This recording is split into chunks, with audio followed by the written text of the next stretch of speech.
Hello, world, and welcome to a brand new episode of Movie Night with Carlin Mill. Originally, the show was called No, what's gonna be? No, it originally was At the Movies with Carlin Mill. I almost messed myself up just now, but I changed it from At the Movies with Carlin Mill because At the Movies used to be an actual movie review show. I don't know if I don't know how old you are, or young you are, but if you're as old as me or even older, you remember there used to be a show called At the Movies that used to be on ABC that had Eben and Roper, and I don't want to get sued by those dudes. I don't know if the show is still on the air. I think it's probably in smaller cities or just online. I'm not sure what happened to At the Movie after was it Ebert that word? I think it's Ebert who died. But after Ebert left, the At the Movie series hasn't really been on. I mean, no, I'm lying. It still was on the air. It just, I guess, wasn't as entertaining after Roger Ebert passed away. I think Gene Siskel is the one who kept the show going, and in the beginning it was called Siskel and Ebert at the Movies, and then it became At the Movies with Ebert and Roper, and yeah, after Ebert died, which was in 2013. The show, I believe, kept going. I know it's in Canada. I know, I think it's still on the Reels Network. I'm not sure, but I know the for sure the series went on permanent hiatus in December 2011 due to lack of financial underwriting. And I really don't know how much it costs to just review movies on TV. But I know it's probably cheaper and way cheaper to do it on the internet, like I do it. But hey, to each his own. You know. So yeah, I believe that the 24 seasons of the national syndication of At the Movies ended with 2010 with Scott Pilgrim versus the World and Expendables. I remember that summer. That was a good summer.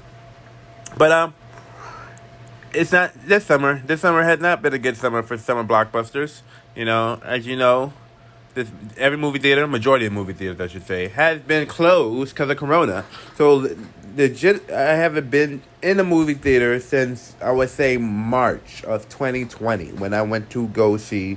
The last films I saw was Bloodshot, The Hunt, and I think Sonic.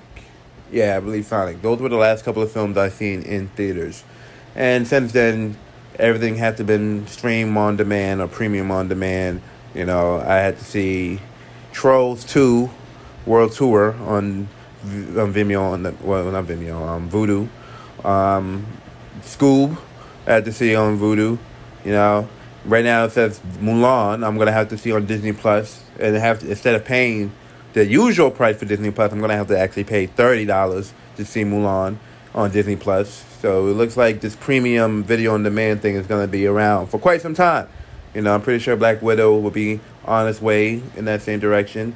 And, it sucks not being able to go to the movies because you guys know me. I go to the movies at least 3 times a week, at least see 3 films. And, I've been devastated this summer. No blockbusters. I didn't get to see the new Fast and the Furious this year.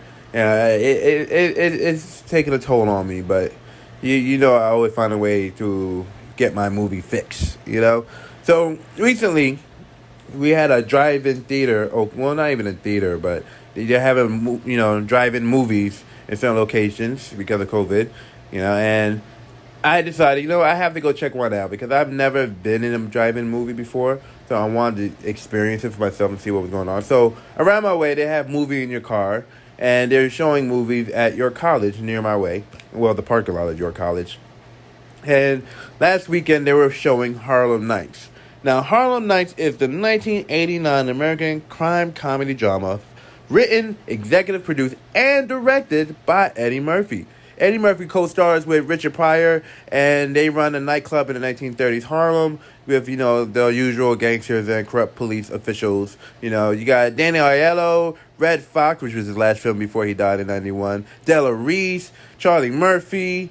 It was to me an all-star film, all-star black film. Like all your favorite black comedians around that time. Well, not all of them, but there's a good chunk of them in there. You know what I mean?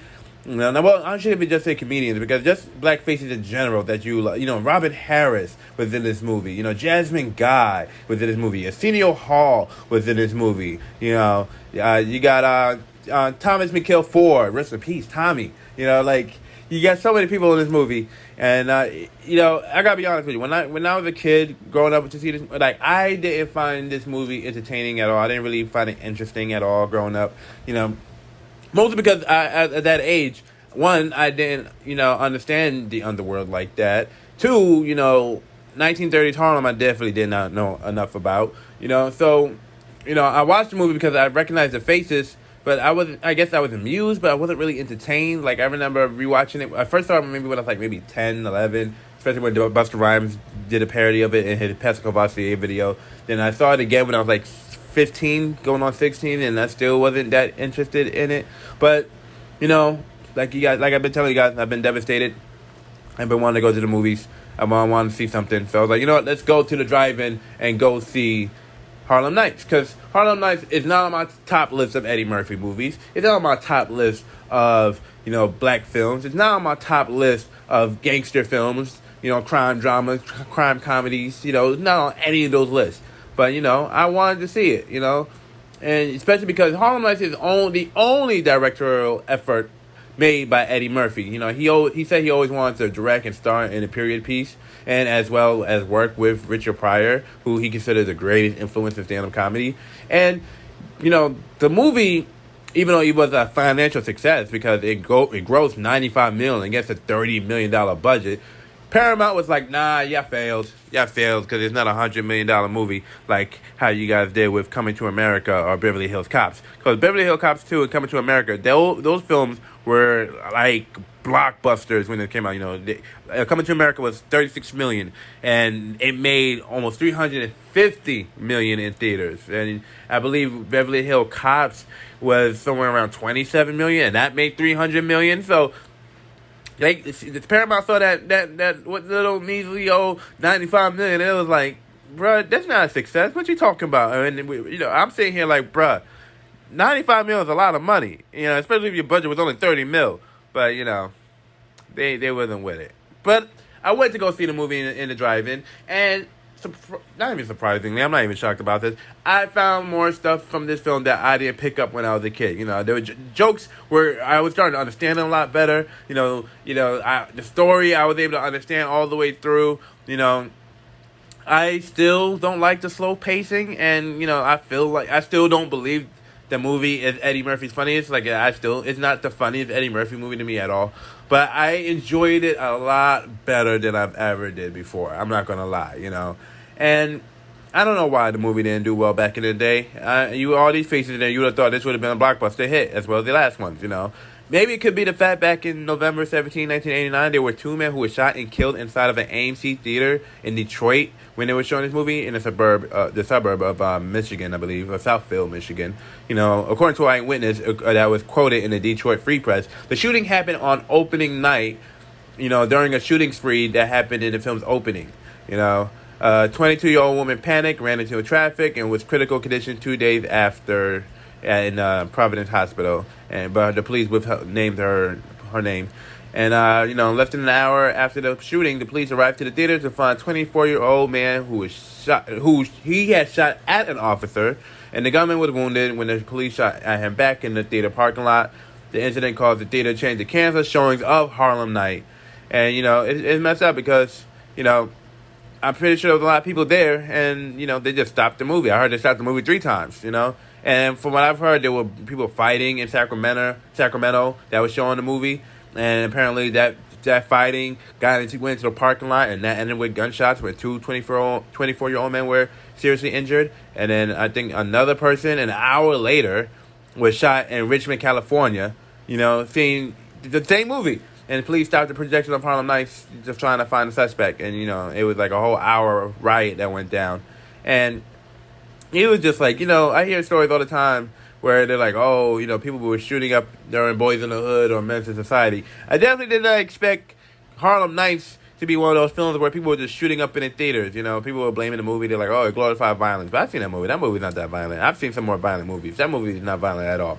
You know what I mean? But it would explain why the theaters around my way growing up in the 90s had metal detectors. If you're from Southside Jamaica, Queens, or somewhere between Valley Stream and Rosedale, and you went to the Green Acre Theaters or the Sunrise Theater, you got to remember the metal detectors. Those metal detectors were in there all the time. I thought it was normal until I went to another theater and saw, wait, you guys don't have metal detectors here? But that's another story. So anyways, like I said, I enjoyed the drive-in movie theater experience. It was very new to me. I had to get in there. I didn't know what was the radio station to listen to the movie itself, so I had to try to find a station. It was cool to see all these other cars there. Everybody was enjoying the movie from their car. You still get the light coming from the projector onto the big screen. So it still feels like the movie experience. The only difference is you're in your car. And granted, I do watch a lot of movies in my car on my phone. Hook it up to the Bluetooth, just watch it on my phone. Is it the same thing? Close. The only difference is on a bigger screen and there's more people there. But I think I definitely want to do more drive-in movies this summer. I really do. And it looks like the movie theater are not going to open anytime soon. So why not? So it's either go to the drive-in or get movies that are now released online that go straight to streaming or straight to digital, straight to download. Now, speaking of movies that is straight to download, straight to digital, straight to whatever you want to call it, I just saw a film today called The Tax Collector. Now, I saw the trailer maybe a month or two ago, but, I was just like, let me wait till I see the film before I say anything about it. So, The Tax Collector is the 2020 American action thriller film written, directed, and produced by David Ayer. David Ayer was the writer of Training Day. He also directed films like Suicide Squad. He also did, Street Kings, Bright, Sabotage. He's done a lot of these, dark cop movies. What was that other one he did? Fury, End of Watch, Harsh Times. I believe he was the writer on SWAT and Fast and Furious and Taking Lives. But this one, this film pretty much feels just like any of those films I just mentioned. I realize that David Ayer really makes the same film over and over, just with just a little different flavor. Most of his films basically look like Training Day. Just Training Day from a different perspective, from different perspectives of the streets of L.A. You know what I mean? Whether it's Street Kings, whether it's Bright, whether it's End of Watch, or even now here we are with The Tax Collector. It just feels like he's just really good at making gritty Los Angeles films, and I don't mind it. I do love his brand of gritty Los Angeles movies. I noticed he also recast the same people from Training Day all over and over, but that's beside the point. So this film was shot back in 2018. I believe it has I think maybe 4 production companies that was working with it. None of the big ones, whether like Disney or WB or any of these guys. You had Cross Street Pictures, Set Apart Entertainment, Eyewood Studios, Atwater Capital. Not the hugest names when you think of film productions, but they out here. And it was distributed by RLJE Films or RLJ Entertainment. That's the company that was, it was founded, the parent, by Robert L. Johnson, the guy who co-founded BET, but he ended up selling it to Viacom in 2001. But this is his new production distribution company, and they distribute a lot of stuff. I got nothing bad to say about these guys. They do distribute a lot of stuff, but I don't know, when it comes to these type of movies, when they go straight to video, I get worried, because it's like, okay, it's not a studio behind it, the independent joint. Sort of, because when you got celebrities and big name directors, people don't really look at it as independent. But technically, it's independent. I'm pretty sure this had a low budget, maybe not the lowest of the low budget, but I'm pretty sure it wasn't like, I'm sure it was a step down from the Suicide Squad for David Ayer. But it was. I don't know how to describe The Tax Collector. So the film stars Bobby Soto, George Lopez, and Shia LaBeouf. The film follows 2 tax collectors working for a Los Angeles crime lord whose business becomes, basically it starts falling apart when the old rival returns back to Los Angeles from Mexico. So I like the movie. I don't hate it. I don't know. Something about it just feels like it's missing something. You know what I mean? Like, because I've seen low budget movies, not low budget, but not up there. And I've seen movies that's like somewhere between the $4 to $5 million budget. That's that takes place within a small community. Especially if it's like the Mexican community. Like one of my favorite movies I saw last year was El Chiquino. El Chiquino to me was one of the best slept on movies of last year. Now I'm not of Latino descent. I am of Haitian descent, and Haitians definitely have a lot of Afro-Latino culture embedded in it. We got to make sure a whole bunch of African, Latino, French, all roll up in one. So I tend to, gravitate to things that's related to my culture. But the thing is, this movie just felt like it was. I don't want to say it wasn't authentic, because it definitely had some it definitely had some moments that felt authentic, but there was moments where it also felt diluted. Moments where the pacing felt off. A lot of people were complaining about Shia LaBeouf. They say he was being in brownface, and even though he wasn't in literal brownface, they felt like he was in brownface as an actor, pretending to be a Chicano or a Vato. I don't know what you guys call yourself out there. I'm sorry if I disrespected anybody, but I didn't think he was in brownface. According to David Ayer, he's the character he's playing is a white guy who grew up in the hood, so he's just a Jewish guy playing a white guy. He's not playing a Spanish guy. I'm sure he does speak in the slang of the streets, of the hood of Los Angeles. All right, but I don't feel like he was in brownface. I don't know, but I don't think I have that right to say whether he was in brownface or not, because I'm not brown. So maybe y'all take my word for it, but I don't feel like he was in brownface. A lot of the cast of that movie said Shia LaBeouf wasn't in brownface. People would say, "Oh, look at his haircut. Look at all the tattoos that he got for this movie." That's the culture. That is the culture. What can I say? I don't know, but I feel like there definitely wasn't enough action in between. There was definitely a lot of dialogue. And the action started showing up slowly at the end of the movie, but I felt like there should have been a lot more action in the beginning. There was a lot of, character building, and there wasn't enough character development though. You know what I mean? Like there was bits and pieces of it, but it still felt like it felt flat a little bit in certain scenes. Now I don't hate it, but it's not something where I'm like, oh man, everybody got to see this movie. Like El Chiquino, I left out saying, oh, everybody got to watch El Chiquino. This is the movie right here. This thing is fire. This one, I'm just like, if you're bored, you want to see Shia LaBeouf play a gangster in Los Angeles, you want to see some movies start some with some Latinos, then hey, this movie might be for you. But if you're looking for something that's like, that's gonna have you think about it all weekend long, that's not it. I've gotten more recently out of the Danny Trejo documentary, Inmate Number 1, than I've gotten from this film. You know what I mean?